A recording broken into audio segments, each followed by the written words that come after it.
Hey, all you viewers to be named later, how we doing today? I know, we're back again with yet another Star Wars X-Wing unboxing and first impressions. Today we've got a heavy ship coming in for my clone forces. I have been wanting an ARC-170 for a while, and if I remember correctly, the ARC is Armored Reconnaissance Craft. I think that's what the nomenclature was. That's just off the top of my head. Now, right off the bat, I'm going to tell you it's going to run you $30. I'm going to leave a link on Amazon right down below if you'd like to purchase one for your fleet. I know it sounds like a lot, but it's not for tabletop miniatures. When you really truly get into it, you know you're going to pay a penny for some stuff that you're going to want. But the other part that I love is they're very well put together, and they're very, very well painted for pre-painted miniatures. I say this a lot, and I truly mean it. I don't know if you guys have ever done hero clicks. The paint jobs on those pre-painted miniatures are not the best in the world at all. They're really truly not.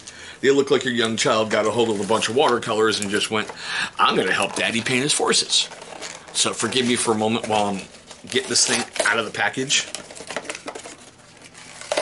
I think at one point these were sold in my local Walmart. I remember kind of seeing them in there, but I never really bought them. But of course I get into it way later on, right?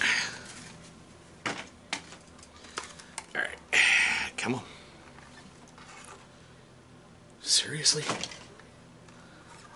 Let's do this again. Oh, that came out nicely. I had an X-Wing when I bought the starter box. Yeah, one of the blasters on the side just kind of popped off. But man, look at this thing. Look at the detail on that. Okay, so the wings don't open and close. Some I've seen they open and close and you can articulate them. They do have some moving pieces. But I mean, look at this thing. Oh my god, it's awesome. This was like the Republic's, heavy craft. This was one that did a lot of damage. And yes, I love that period in the Star Wars timeline of the Clone Wars. It just brings mystery, mayhem. It brings everything you can into the Star Wars universe. You know, the rise of the Jedi, that they're, the height of their power, for lack of a better phrase.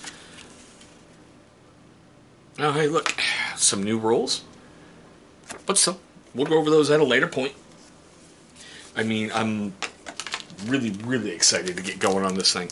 Now, what I love is they give you everything you need in your package to be able to add that to your fleet, so you don't need to run out and buy something else. One of the things I thought was seriously cool of them, let's see if I can do it without popping everything else.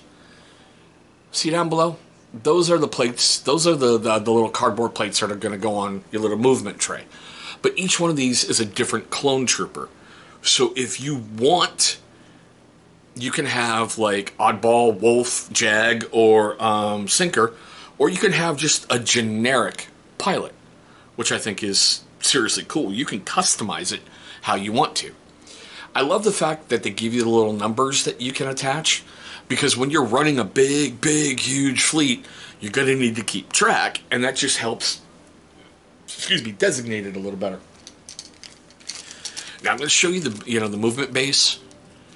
These things are really, really impossible to screw up. Now, I know when I say that, somebody out there is going to go, I'm going to take you up on your challenge. But still. I don't know, I find it weird that they gave you Oddball, because in the movies, he appeared once. I think it was episode 6, as they were coming into Coruscant to get into that battle. But there's the movement tray. Now, do you see that little arrow facing forward? That's your front arc, all right? So when you're picking your clone trooper, where did I put that? Aha, here we go. This right here is your front firing arc.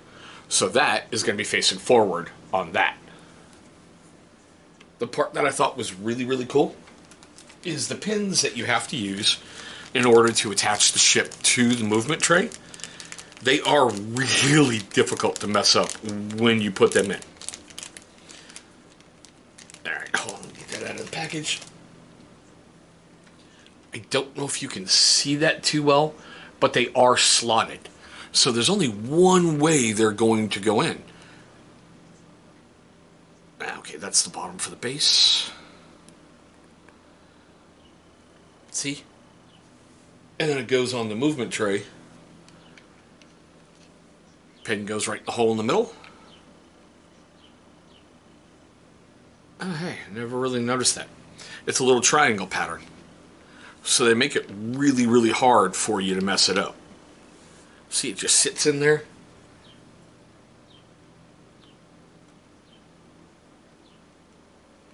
In your ship, and I'm not going to press it down too hard. We'll go in there with whatever clone you ever want to use is sitting right on there. But I have to admit, I'm really, really excited to bring the ARC-170 into my fleet. Yes, I'm geeking out. I don't care. So let's see the cards that came with it, because sometimes I think those are like the most fun, because just the artwork and the weird stuff that they can give you.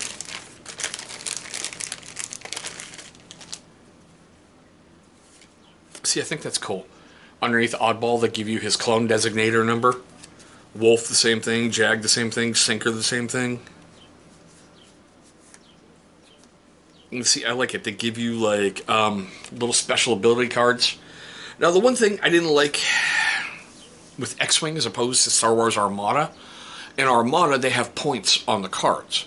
So theoretically, when you sit down and you go to battle with your opponent, you both are equal. All right, it's all about your tactics and your dice. Because let's get honest, when you play a tabletop war game, it's all about the dice. The dice gods either bless you or they curse you that day. And when they curse you really hard, don't they? But you can add little abilities that can help you in there. Like, I love it, like the little ion torpedoes or proton torpedoes. Or, sorry, Chancellor Palpatine. Nice.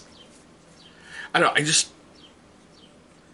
I seriously, I love Star Wars. I always have. It's been a huge part of my life, and it's been a huge part of, well, becoming my kids' lives too. They love the Clone Wars. We've watched that. You know, we've done a bunch in this house with Star Wars. Yes, I know I'm opening myself up for ridicule, and I really don't care because I'm secure in my geekdom. But still, I want to know your questions, comments, love, hatred, and anger. Do you play Star Wars Armada or X-Wing? Do you tabletop war game? I understand there's Star Wars Legion out there, miniatures of like the clone troopers and everybody else, where you can have pitched battles. Don't think I'm not looking into that to be able to paint miniatures again. It was a huge part of my life for a very long time when I was into Games Workshop stuff. I remember spending 17 hours straight working on one miniature and didn't even know it was that long. So yeah, like I said, but do you play X-Wing? If you do, I mean, what do you think of the ARC-170? You know, do you have a preferred, clone trooper that you use in there?